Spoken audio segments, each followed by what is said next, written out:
Hello students, how are you? Hope you are doing well. Now I am reading the question. The unit vector parallel to the resultant of vectors A equals to 4 I cap plus 3 j cap plus 6 k cap and vector B equals to minus I cap plus 3 j cap minus 8 k cap is option A 1 by 7 bracket 3 I cap plus 6 j cap minus 2 k cap, option B 1 upon 7 bracket 3 I cap plus 6 j cap plus 2 k cap, option C 1 upon 49 bracket 3 I cap plus 6 j cap minus 2 k cap, and option D 1 upon 49 bracket 3 I cap minus 6 j cap plus 2 k cap. तो यहाँ पे जो particular problem दी गई है उसमें हमें पूछा गया है कि एक यूनिट वेक्टर निकालना है जो कि पैरेलल हो with the resultant of two given vectors. तो सबसे पहला काम हमें यह करना है कि जो दो गिवन वेक्टर्स हैं उनका रिजल्टेंट निकाल लेना है. For example the resultant is R. So vector R is equal to vector A plus vector B. यहाँ पे हम ए और बी की रिस्पेक्टिव वैल्यूज पुट अगर हम करेंगे तो हम देखेंगे first term is 3i cap because 4i minus I is 3i, and 3j plus 3j is 6 of j, and 6 of k minus 8 of k is minus 2k. और हमें निकालना है इसके पैरेलल एक वेक्टर जो कि यूनिट हो. तो इस पर्टिकुलर वेक्टर का एक तरीके से हमें यूनिट वेक्टर निकाल लेना है. So unit vector is vector R upon modulus of are.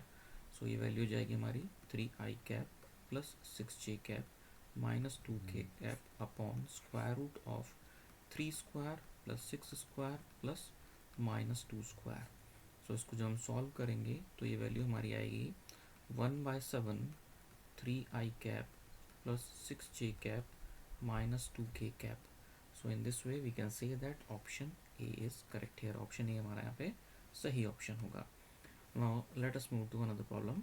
इसमें कहा गया है there are two forces 3 Newton and 2 Newton are at an angle of theta such that the resultant is capital R. The first force is now increased to 6 Newton and the resultant becomes 2R. The value of theta is option A 30 degrees, option B 60 degrees, option C 90 degrees and option D 120 degrees.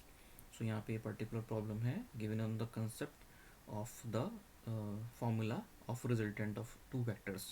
ये हमें पता है कि अगर हमारे दो vectors हैं, if we have two vectors A and B and these vectors are making an angle of theta with each other, और हमें इसका रिजल्टेंट निकालना है, इसका मैग्नीट्यूड निकालना है रिजल्टेंट का. सो for the magnitude we can say that r square equals to a square plus b square plus 2ab into cos of theta. तो ये फॉर्मूला हम यहाँ पे यूज़ करेंगे. So for the first condition, जो पहली कंडीशन है जिसमें रिजल्टेंट है हमारा r, so R square equals to 3 square plus 2 square plus 2 times 3 times 2 into cos of theta. So we can say that this is our equation number 1. Similarly यहाँ पे second condition में बताया गया है कि हमारा जो पहला फोर्स है उसको बढ़ा के 6 न्यूटन कर दिया गया और रिजल्टेंट हो गया 2r. So we can say that 2r whole square equals to 6 square plus 2 square plus 2 times 6 times 2 times cos of theta. यहाँ पे रेस्पेक्टिव वैल्यूज रख दी हमने F1 और F2 यानी दोनों फोर्सेस की. So this is our equation number 2. हमसे यहाँ पे थीटा पूछा गया है. यहाँ पे अगर हम ध्यान से देखें देर आर टू अननोन्स. यहाँ पे हमारे दो अननोन हैं.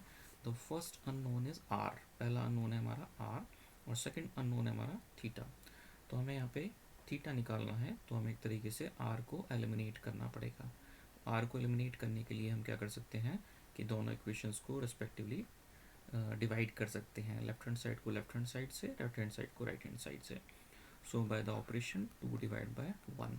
सो यहाँ पे हम कह सकते हैं that 4r square upon r square equals to 6 square plus 2 square plus 2 6 is 12, 12 2 is 24, it means 24 cos of theta upon 3 square plus 2 square plus 2 3 is 6 into 2 is 12, 12 of cos theta. यहाँ पे हम इसे सॉल्व करेंगे पूरा, जब इसे simplify करेंगे पूरा, so we get this value as cos theta equals to -1/2. cos theta की वैल्यू हमारी आती है -1/2 after simplification. So this value is possible only when theta equals to 120 degrees. तो हम कह सकते हैं कि दोनों वेक्टर के बीच में एंगल होना चाहिए 120 degrees. So our option D is correct here.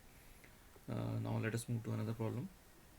The another problem states that any vector in any vector in an arbitrary direction can always be replaced by two or three. Option A, parallel vector which have original vector as their resultant. Option B, mutually perpendicular vectors which have the original vector as their resultant. Option C, arbitrary vectors which has the original vector as their resultant. And it is not possible to resolve a vector.